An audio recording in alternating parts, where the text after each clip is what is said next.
नमस्कार, मैं हूँ एडवोकेट राजेंद्र सिंह। अभी किसी साथी ने पूछा था कि सर सिविल का केस है, बंटवारे का, ज़मीन का केस है और उसको जो पूरा केस होने में कितना समय लगता है। तो इसके संबंध में ही इस लेक्चर में बात करेंगे और जो भी जानकारी आप सभी के बीच में इस टॉपिक पर शेयर करें। उससे पहले यदि आप इस चैनल पर पहली बार वीडियो देख रहे हैं और पहली बार आप इस चैनल पर आए हैं तो इस चैनल को आप जो नीचे सब्सक्राइब का बटन है उसे दबा लें और चैनल को सब्सक्राइब कर लें और साथ ही जो नोटिफिकेशन वाली बेल होती है उसे भी ऑन कर लें, क्योंकि इस चैनल पर ऐसे ही वीडियो कानून से संबंधित समय समय पर अपलोड मैं करता रहता हूँ। तो अभी कर लेते हैं काम की बात कि सिविल केस है ज़मीन विवाद का, उसमें कितने साल लगते हैं केस को पूरा होने में। तो सबसे पहले तो आप ये समझें कि जो कोई भी जो सिविल केस फाइल होता है वो जो सिविल प्रक्रिया संहिता होती है उसके अंतर्गत जो नियम होते हैं उसके अंतर्गत फाइल किया जाता है। और ऐसे नियमों में ही सबसे पहले तो कोई भी दावा है वो फाइल किया जाता है अपनी जो उस एरिया की कोर्ट होती है जहाँ पर कोई विवाद की वस्तु होती है, जहाँ पे ज़मीन का विवाद होता है वहाँ पर। इसके बाद कोर्ट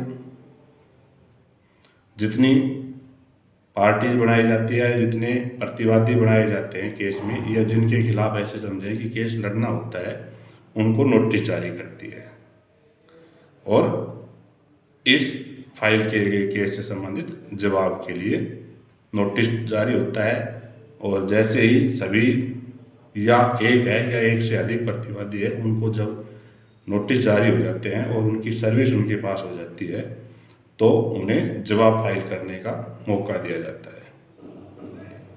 इसके बाद कोर्ट जब सभी पक्षकार अपना जवाब फाइल कर देते हैं तो इश्यूज फ्रेम किए जाते हैं कि जो विवाद है वो क्या है दोनों पक्षों में।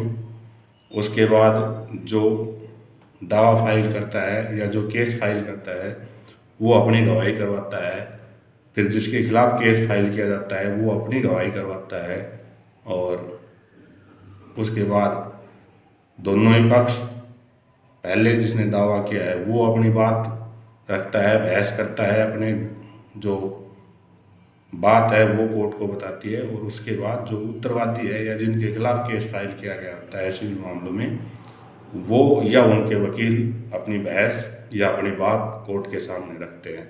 फिर कोर्ट दोनों पक्षों को सुनने के बाद, कानूनी पहलुओं को देखने के बाद आदेश पारित करती है कि जो दावा फाइल किया गया है वो सही है या गलत है।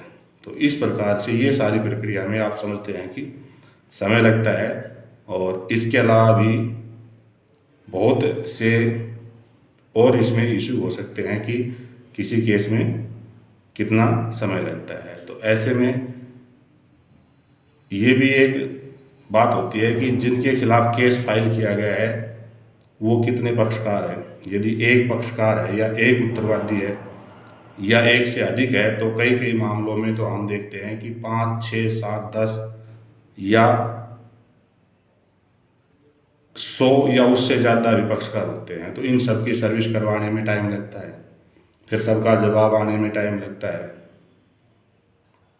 इसके बाद कोई और नेचर, उसमें कोई बात छूट गई तो कोई अलग से अपनी दरखास्त पेश कर सकता है।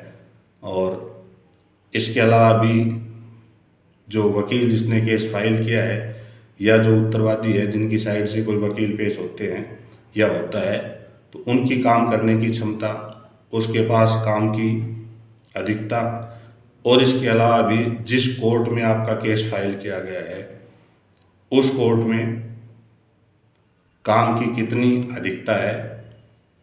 कहने का मतलब कि कोर्ट के पास कितनी फाइलें हैं जिन पर कोर्ट सुनवाई करता है, तो उन पेंडेंसी ऑफ जो सूट है या दावे हैं उनकी संख्या पर भी आपके केस का समय निश्चित है, निर्धारित करता है कि कितना समय उसमें लगेगा।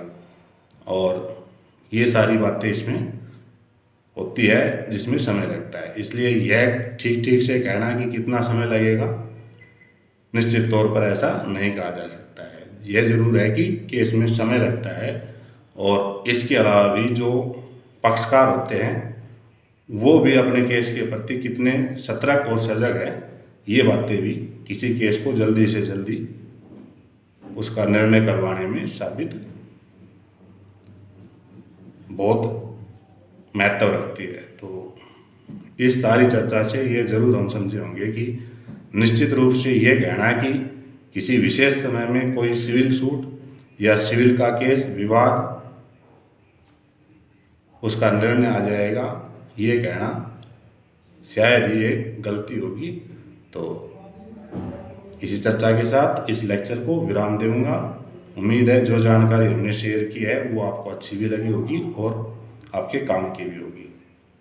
फिर मिलेंगे इसी चैनल पर और ऐसी ही किसी अन्य कानूनी जानकारियों के साथ। धन्यवाद आप सभी का।